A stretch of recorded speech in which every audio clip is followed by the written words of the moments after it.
day. Sawa You kabisa. have a fresh start. Tumekuwa na mwanzo mpya leo. Everything behind you doesn't matter. Yale ya zamani yamekwisha kupita. Today, read the Bible every Kuanzia day. leo hebu anza ukurasa mpya wa kusoma neno la Mungu. Sema amina. Tomorrow, read the Bible every day. Kesho soma neno la Mungu tena na tena. Train your mind. Fundisha fahamu zako kusoma neno la Think Mungu. like God thinks. Hebu fikiri kama vile Mungu anavyofikiri. Okay? Sawa watu wa Mungu.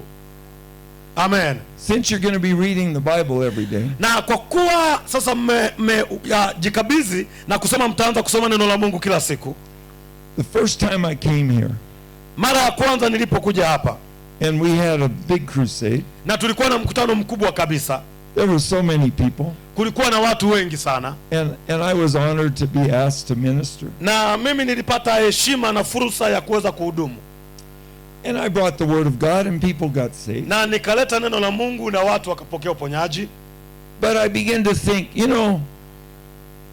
being at 80% is not good enough. Na nikaanza kufikiri kwamba kuwa tu kwenye 80% bado haijatosha.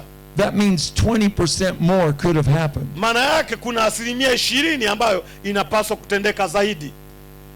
So I began to read John chapter 3, Na nikaanza kusoma Injili ya Yohana sura ya 3 the story of Nicodemus, na habari ya Nikodemo, in chapter 4, na sura ya 4, and chapter 5. sura ya 5.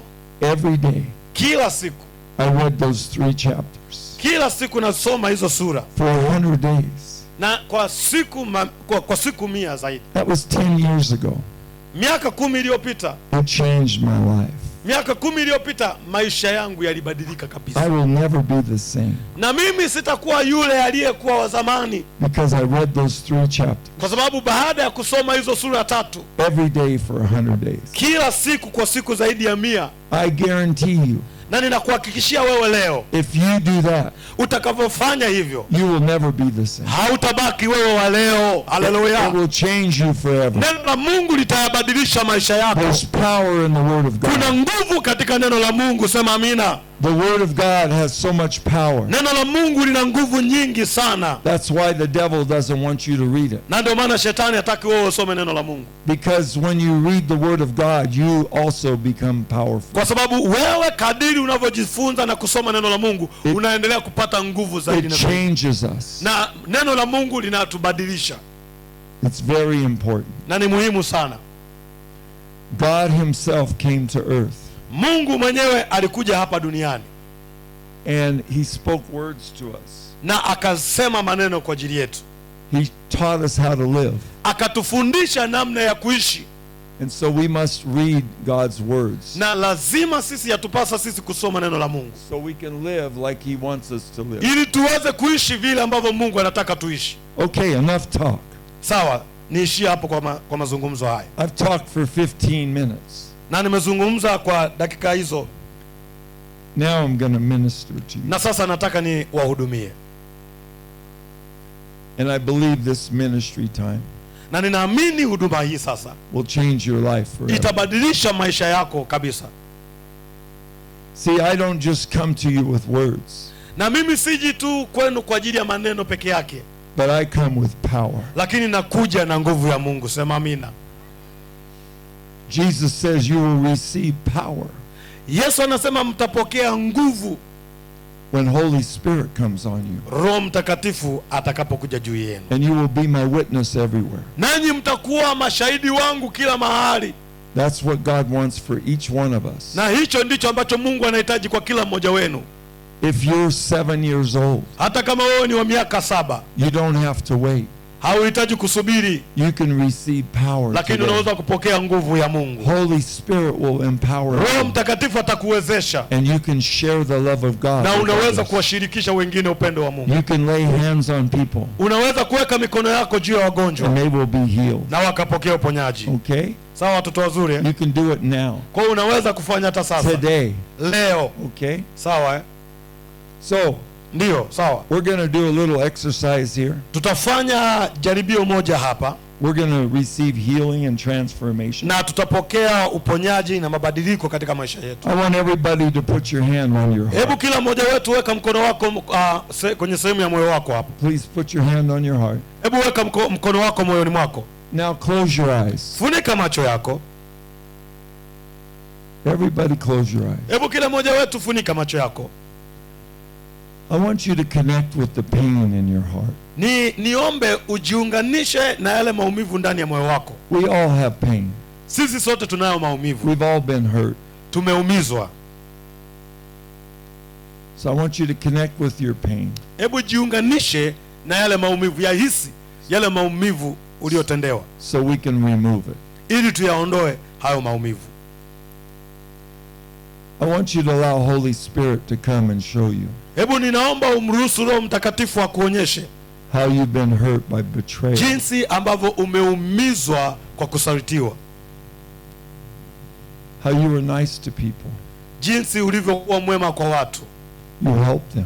uliwasaidia, You loved them. uliwapenda, And they betrayed you. lakini wakakusaliti And they hurt you. na wakakuumiza. Maybe you see a face.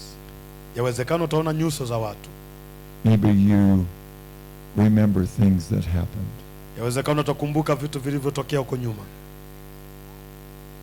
Just let the pain come up. Hebu ruhusu hayo maumivu. Connect with the pain of rejection. Hebu jiunganishe na yale maumivu ya kukataliwa, Where people pushed you away. watu walipokusukumia mbali. Maybe they pushed you out of their group. Pengine walikufukuza kwenye kile kikundi chao, walikutenga. They said, we don't want you. Wakasema hatukuhitaji kwenye kikundi chetu. Maybe you were married Pengine umeolewa and your husband umeoa. left you. na mume wako amekuacha. Feel that pain. Hebu hisi hayo maumivu ya kukataliwa, ya kuachwa. Connect with any feelings of pain from abandonment. Hebu jiunganishe na zile hisia za kuachwa, za kutengwa.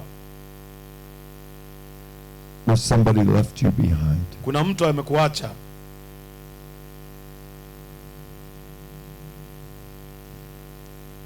These are not good feelings. Haya ama hizi si hisia nzuri sana. These are not things we want to carry around with us. Haya sio mambo ambayo tunapaswa kuendelea kuyabeba ndani ya mioyo yetu. We're commanded in the Bible to forgive. Biblia inatuagiza, inatuelekeza kusamehe. So what I want you to do right now, Na sasa ninachotaka ufanye, leave your hand on your heart. hebu fanya kama unazamisha vidole vyako ndani ya moyo wako. Open your eyes and look at me. Hebu fungua macho yako na uniangalia wakati umeweka mkono wako. I want you to grab that pain. Nataka uyakamate yale maumivu ndani ya moyo wako. Get it Unayahisi Get na it unayakamata. Use two hands if you need Kama to. unaweza kutumia mikono miwili, tumia mikono miwili. Yakamate kwa nguvu yale maumivu. Kama unakunja ngumi, yakamate kwa nguvu. Make a fist. Tengeneza ngumi. Hold it away from you. Alafu nyoosha mkono wako mbele namna mbele yako. Talk to the people that hurt you like they were standing in front of you right now. Hebu hisi ni kama unawaambia watu wamesimama mbele yako waliokuumiza. Say, you hurt me very bad. Hebu sema maneno haya, mmeniumiza vibaya sana. And you don't deserve it, but I forgive you. Hamstahili lakini nawaachilia, nawasamehe. And I release you to God. Na ninawaachilia mbele za Mungu. Fanya kama unapuliza hivyo, maana yake unawasamehe. Achilia hiyo pumzi iende. Puliza tu, wapulize tu. Waende mbele za Mungu, wasamehe. Hallelujah. Pigie Bwana Yesu makofi. Hallelujah. Hallelujah. Hallelujah. Hallelujah. Jesus said, you will know the truth and the truth will make you free. Yesu akasema mtaijua kweli nayo kweli itawaweka huru. A caution. Angalizo. Let me show you what unforgiveness looks like. Hebu nikuonyeshe namna gani kusamehe inavyoonekana. Instead of letting it go, Kutokusamehe, ile hali ya kutokusamehe, badala ya kuachilia, when you're bored, unapokuwa when you have time, unapokuwa na muda, you bring it out. Unachukua tena halafu unaangalia. You rehearse what happened. Unakumbuka yaliyotokea. You play it again and again. Ni kama vile unakumbuka tena, unarejesha kumbukumbu zako kwenye yaliyotokea. You nurse it. Alafu unaendelea kuyanyonyesha. You feed it. Unayanyonyesha. You make it grow bigger. Maana yake unafanya yale maumivu yaendelee kukua na kukua na kukua. And then you curse him. Na unamlaani mtu. You curse him. Unalaani. Is this right? Jamani, ni sawa? Is this the way it should be? Je, hivi ndivyo inavyopaswa kuwa? No. Hapana. We're called to bless and never to curse. Sisi tumeitwa na tumeagizwa tuwabariki watu na si kuwalaani. Okay. Sawa, watu wa Mungu? How does that feel? Unajisikiaje? Mzuri. Ni vizuri au ni vibaya? Huh? It's good, huh? Good. Ni vizuri unaposamehe, ni vizuri. Hallelujah. Hallelujah. Okay. Sawa. That is so important. Na ni muhimu sana. Because kwa sababu what unforgiveness is, ile hali ya kutokusamehe, it's like trash. Ni kama vile matakataka. Unforgiveness is trash. Kutokusamehe ni matakataka. And when you have trash, na unapokuwa na matakataka, when you have a lot of trash, unapokuwa na uchafu mwingi, pretty soon, baadaye kidogo, it attracts rats. Na yanaendelea kuongezeka, yanaendelea kuongezeka. Ule uchafu unazidi kuongezeka. The rats come to feed on the trash. Na wakati mwingine sasa panya wanakuja kutengeneza makao kwenye hayo matakataka. The rats will take your trash. Na hawa panya watachukua haya matakataka. And they'll make a nest. Na watatengeneza kiota, nyumba. And they'll have babies. Na humo wanatengeneza nyumba na panya wanazaliana humo. And then you'll have a lot of rats.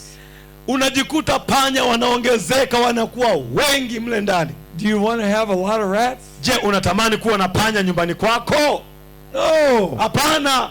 Get rid of your trash. Hebu futilia mbali kabisa, ondoa matakataka. Throw away your trash. Tupilia mbali hizo takataka, tupilia mbali kabisa. Don't make a nest for the rats. Usikubali ukatengeneza nyumba ama kiota kwa ajili ya panya. Forgive people. Hebu wasamehe waliokuumiza. See, when you don't forgive, usiposamehe, you're not forgiven. Na wewe hautasamehewa na Mungu.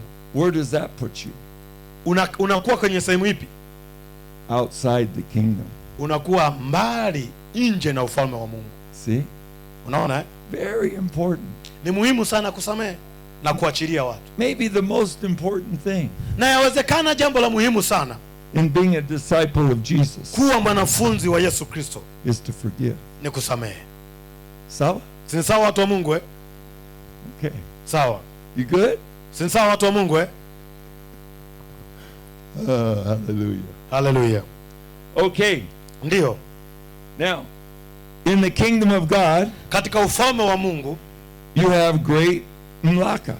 Na una nguvu kubwa ama mamlaka kubwa. You have authority. Unayo mamlaka. Jesus said, all authority has been given to me and I give it to you. Yesu akasema mamlaka yote nimepewa mimi nami nawapeni nyinyi. If Jesus has all authority and he gave you all authority, how much authority does the devil have? Je, Yesu akikupa wewe mamlaka, shetani anakuwa na mamlaka kiasi gani? Si ni mpaka wewe umpe? He has whatever you give him. Shetani atakuwa na mamlaka pale wewe utakapompa yale mamlaka uliyopewa na Yesu. So if you've given him authority, take it back. Kwa hiyo kama wewe umempa shetani hiyo mamlaka, hebu rejesha hiyo mamlaka ambayo umempa shetani. I want you to make a declaration using your authority. Hebu nataka sasa utangaze tangazo kupitia mamlaka ulionayo. Say, my body is the temple of the living God. Hebu jiambie mwenyewe sasa, mwili wangu ni hekalu la Mungu. I cancel and break all agreement I've ever made with lies. Ninavunja na kuharibu chochote nilichofanya na ulimwengu wa giza.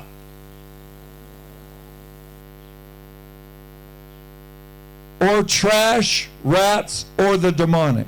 Ya uchafu wa aina yoyote ile.